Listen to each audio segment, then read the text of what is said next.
taarifa kuu halisi na sahihi. Hujambo mpenzi mtazamaji, ni matumaini yangu kuwa ubuheri wa afya. Karibu ndani ya taarifa kuu. Tumekuandalia taarifa kemkem ikiwemo kauli ya Rais William Ruto kuhusiana na mvua kubwa ya El Nino ambayo inaendelea kunyesha nchini, lakini kwanza tupate vidokezo. Hii ni taarifa kuu halisi na sahihi. Na kwenye taarifa kuu, mkuu wa baraza la mawaziri Musalia Mudavadi airai idara ya mahakama kuimarisha haki na utendakazi wake. In this era of rapid technological advancement, embracing digital technologies is not merely an option, but it is an imperative. Taaluma zao na kuwa kichocheo cha uvumbuzi miongoni mwa wanafunzi shuleni. Na kamati ya mazungumzo ya uwiano kati ya serikali na upinzani kutamatisha mazungumzo yake leo, huku ikitarajiwa kutoa mapendekezo ya ripoti hiyo. Hii ni taarifa kuu halisi na sahihi. Karibu tuandamane hadi tamati. Kumbuka habari hizi zinakujia moja kwa moja kupitia runinga yako ya Lookuptv kwenye Signet na kupitia kurasa zetu zote za kijamii. Utatupata @Lookuptv. Tembelea kurasa hizo, ziko wazi kwa manufaa yako, uweze kujadiliana nasi, utupe maoni yako kuhusiana na taarifa zetu pamoja na vipindi vyetu, nasi hatutasita kusoma baadhi ya jumbe hizo kadri tunavyosonga mbele na taarifa hizi. Mimi ni Henry Tenda Nyula na tunaanza rasmi na kauli ya Rais William Ruto kuhusiana na masuala ya mvua ambayo inaendelea kunyesha nchini, na ni kwamba Rais William Ruto ameamrisha vitengo vyote vya serikali ikiwemo kikosi cha ulinzi, maafisa wakuu serikalini, uongozi wa serikali za kaunti, mashirika ya kutoa misaada ya serikali na ile ya kibinafsi kuhusika katika kutoa huduma kwa wananchi ambao wanazidi kuathirika na mvua kubwa ya El Nino kuzuia maafa zaidi. Aidha, baraza la mawaziri litakutana wiki ijayo kupanga utaratibu wa kutoa misaada hiyo pamoja na kuhamisha walio kwenye hatari zaidi ya kukabiliwa na mvua hiyo. We have concluded a meeting of the various multi-agency teams that are involved in assessing, managing, and providing leadership on the current situation that is going on in the country. The precipitation in the country, the rains, have resulted in an emergency situation in Kenya. Many roads across the country, especially in the northern part of Kenya, have been washed away. There are trucks stuck everywhere with food, medicines, fuel that is now unable to reach the destinations in various parts of the country, especially in northern Kenya. Unfortunately, we have lost 70 people across Kenya because of these rains, and about 36,160 households have been displaced so far. The meteorological department tell us that these rains will continue, and therefore we need to prepare ourselves for the emergency situation that is going to ensue as a result. And taking into account the situation in the country now to do with our roads, the food situation, the water situation, the medicine delivery situation in Kenya, Cabinet will meet on Monday to deliberate on the various recommendations that have been made to ensure that the country is better prepared for the management of the situation that we see unfolding. Immediately, the National Disaster Operations Center has been rolled into place. Senior government officials will now move to the National Disaster Operations Center, including those from the various agencies, the military, the Ministry of Roads, the Council of Governors, and all the other stakeholders, including Ministry of Health, to make sure that we coordinate all the information, receive reports from various parts of the country, process that information, and make sure that adequate interventions are in place to manage the situations across the country, be it roads and opening of those roads, be it the situation of fuel or the situation of food. As you're all aware, last week, Government of Kenya made available resources to the special, to the Ministry of ASAL to make sure that adequate food is available. Already 2.4 billion shillings have been made available to buy food and to make sure that that food is delivered where it is most needed. Ni mipango ya serikali ya kukabiliana na janga la El Nino. Wa Kenya, zaidi ya Wakenya 75 wakiwa wamefariki kufikia hivi sasa kutokana na mafuriko ya mvua hiyo. Tusonge mbele ambapo idara ya mahakama imehimizwa kufanya kazi kwa pamoja na taasisi nyingine ndani ya mfumo wa sheria na haki katika kujenga jamii na kuafiki haki ya kimsingi kwa Wakenya wote. Katibu mkuu wa baraza la mawaziri Musalia Mudavadi aliyasema haya wakati wa uzinduzi wa mpango wa mabadiliko ya kijamii kupitia upatikanaji wa haki, ambapo aliwasilisha ripoti ya kila mwaka ya utendakazi wa mahakama iliyo katika mwaka wa 2022 na 2023.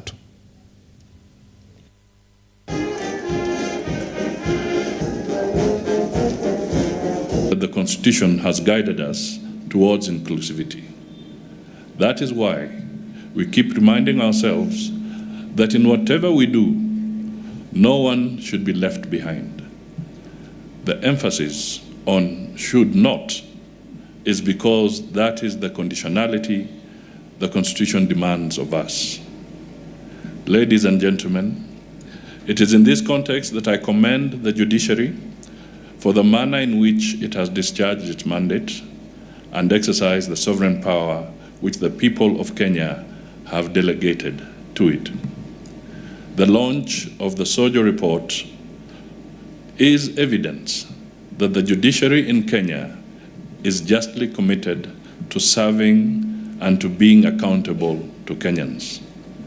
I have keenly scanned the social transformation through access to justice blueprint, vision of the judiciary. I have noted the embedded 5 guiding principles of accessibility and efficiency, transparency and accountability. Songa mbele, walimu nchini wamehimizwa kukumbatia teknolojia ili kuimarisha taaluma zao na kuwa kichocheo cha uvumbuzi miongoni mwa wanafunzi shuleni. Akizungumza wakati wa kufuzu kwa mahafala 26 wa chuo cha walimu cha Bondo, waziri wa teknolojia na mawasiliano Eliud Owalo amesema elimu ndio nguzo muhimu katika kuboresha mfumo wa kidijitali kwa lengo la kufanikisha ajenda za serikali kuu. Aidha, anahoji kuwa teknolojia itakuwa ya manufaa siku za usoni, kwani ujuzi, ubunifu na umahiri utahitajika pakubwa katika maendeleo ya nchi.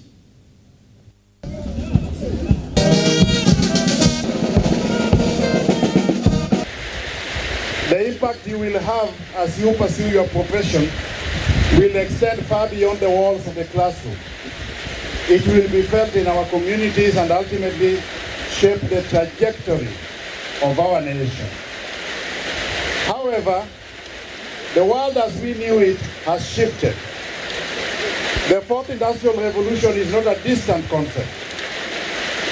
It is the reality we inhabit. In this era of rapid technological advancement, embracing digital technologies is not merely an option, but it is an imperative. Our classrooms are no longer confined to the 4 walls.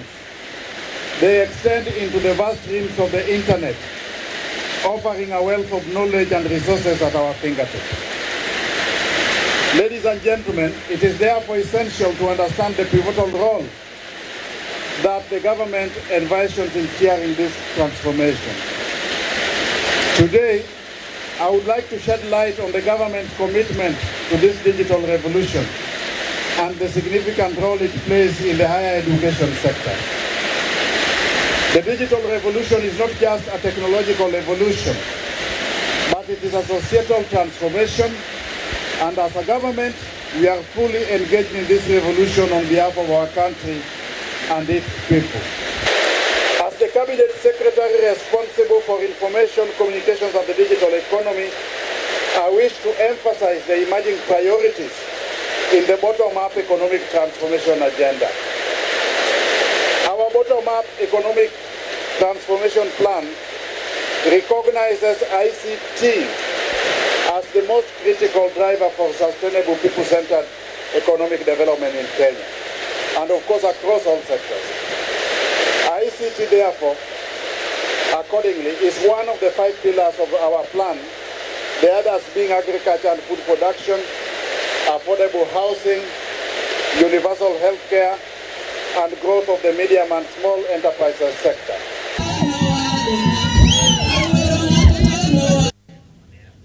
Naibu Rais Rigathi Gachagua hii leo amekamilisha mkutano wa siku 3 nchini Equatorial Guinea, ambapo alikuwa kwenye ziara rasmi ya kushiriki katika kamati ya 10 ya Umoja wa Afrika ya mageuzi ya Baraza la Usalama la Umoja wa Mataifa UNSC. Pamoja na viongozi wengine, Gachagua amelihutubia kongamano hilo akiangazia haja ya kuharakisha mageuzi ndani ya baraza hilo ili kuongeza usawa katika uwakilishi wa bara la Afrika. De los 10 jefes de Estado y de Gobierno de la Unión.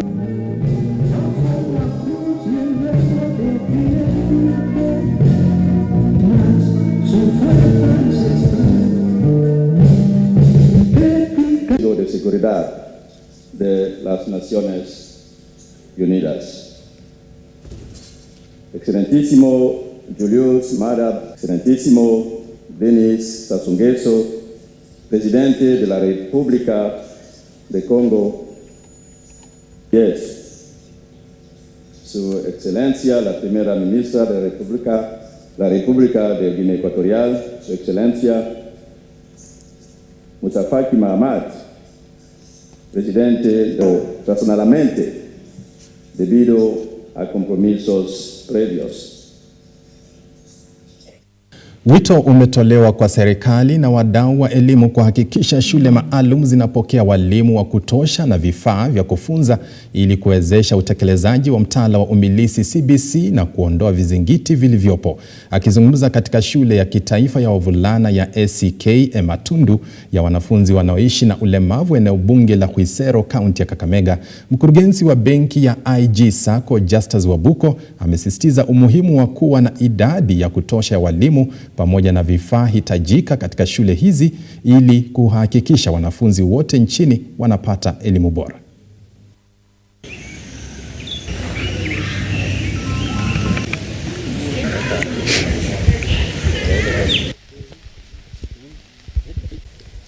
Tumeonelea tutembelee shule hii ya Matundu kuwaletea vitu ambavyo vitawasaidia katika masomo yao.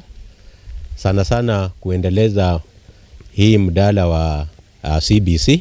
Sisi kama shirika tunajali maslahi ya watoto wetu ambao hawajapatika maishani, na pia tungependa kuuliza wale wahisani wengine, kwa sababu hatuna walimu wengi wa CBC, especially wale wa kukaa na watoto kama hawa wenye wako na challenges. Ningependa serikali yetu itupee walimu tukitilia maanani ya kwamba lengo letu la CBC ni hands on practicals, so that wakati tutapata walimu watakuwa na hao wanafunzi wetu na wataendeleza hii elimu kwa njia ambayo inafaa. Having come to the end of 844 system with the KCPE, which was announced yesterday, we want to say we are now ushering in the CPC, which is hands-on. And now that we have received machines, we have received things that are practically oriented, We want to believe they will take us to the next level, and they will ease our work here when it comes to CBC system of education. In this place, I cannot say we have challenges that are the other side. We have very serious and unique challenges. As you can see, our students, even as I'm talking, they may not be getting what I'm saying. They are hearing impaired, and they are actually very good in practical skills than in theory. So your coming is really good for them, because after they finish Form 4 here, we have always encouraged them to join our vocational wing. So these things that you have brought will be very much of help in our vocational wing. And as they are finished, these are candidates who have just finished their KCSE today. We are hoping by end of this year, come next year, they will join us in our vocational, and they will make use of these facilities that you have brought us.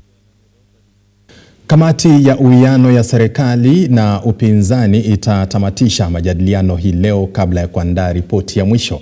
Kamati hiyo ambayo imekuwa ikizungumza kwa muda, aidha inatarajiwa kutoa ripoti hiyo kwa umma pindi itakapokamilika. Mwanahabari wetu Stanley Lugaria anafuatilia taarifa hizo na hatua za mwisho za kuandaa ripoti hiyo, na atatuletea maelezo zaidi katika habari zetu za baadaye. Tukisonga mbele ni kwamba mamlaka ya kuhifadhi mazingira NEMA imewajumuisha wazee katika upanzi wa miti katika kaunti ya Kisii. Kujumuishwa kwa wazee hao katika mchakato huo kunatazamiwa kupiga jeki malengo ya serikali ya upanzi wa miti bilioni 15 kusaidia kuhifadhi mazingira.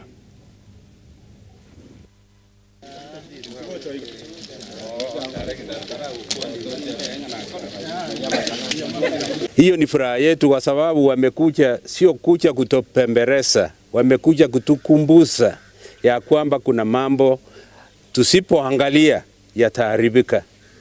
Yale yote wametuambia huko ndani tumeyakubali kwa roho moja sisi sote. Ati tunaenda kufanya tuwezavyo kuona ya kwamba tumelinda mito yetu. Hii mambo ya miti, gum trees or eucalyptus, tuongee na watu wetu, kwa sababu imepandwa na watu yetu. Na kwa kusema kweli, kumbe tuliharakisha kuichukua kama miti mizuri, kwa sababu sehemu zingine za Kenya hawapandi hiyo. Kwa hivyo na sisi tumeona kweli ni kitu ya maana kwenda kushughulikia haya mambo ya eucalyptus itolewe karibu na mito. Na vile vile wametukumbusha ni vizuri tuongee na watu wote, vijana, wazee, watu wote tushirikiane kwa kufanya mema katika sehemu hii yetu ya Kisii. All of us should be involved in environmental conservation, because environmental conservation is not only the work of government, but all of us. It requires concerted effort. That's where we're here, to ensure that culture and communities are embedded in environmental conservation. We have made several agreements with these elders, and one of the agreements is that they are going to include environmental conservation as one of their main objectives. I know they have a document, they have a constitution that governs them, and they have objectives. So from today, they are going to include environmental conservation as one of their objectives, and they are going to work with us. They are going to work with the NEMA. They are going to be our champions in matters environmental conservation.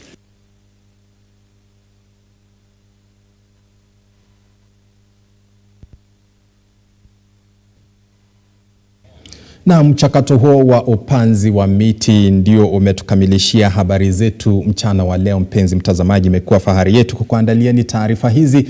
Kabla niondoke studioni, ni kukumbushe tu mashindano ya Sekafa yanaendelea kwa sasa eneo la Nyanza kule, na kwa sasa naarifiwa kwamba Rwanda wanamenyana na taifa la Somalia katika uwanja wa Jaramogi Oginga Odinga. Iwapo kwa maeneo hayo unaweza tembelea uwanja huo uweza kufuata mashindano hayo ama mpira huo moja kwa moja. Vile katika ligi ya Premier ya Uingereza leo kuna mechi kubwa. Manchester City, kwa wale wapenzi wa ligi hiyo, Manchester City watakuwa na menyana na Liverpool mwendo wa saa 9:30, na baadaye siku ya leo kutakuwa na mechi kubwa kati ya Newcastle United na Chelsea.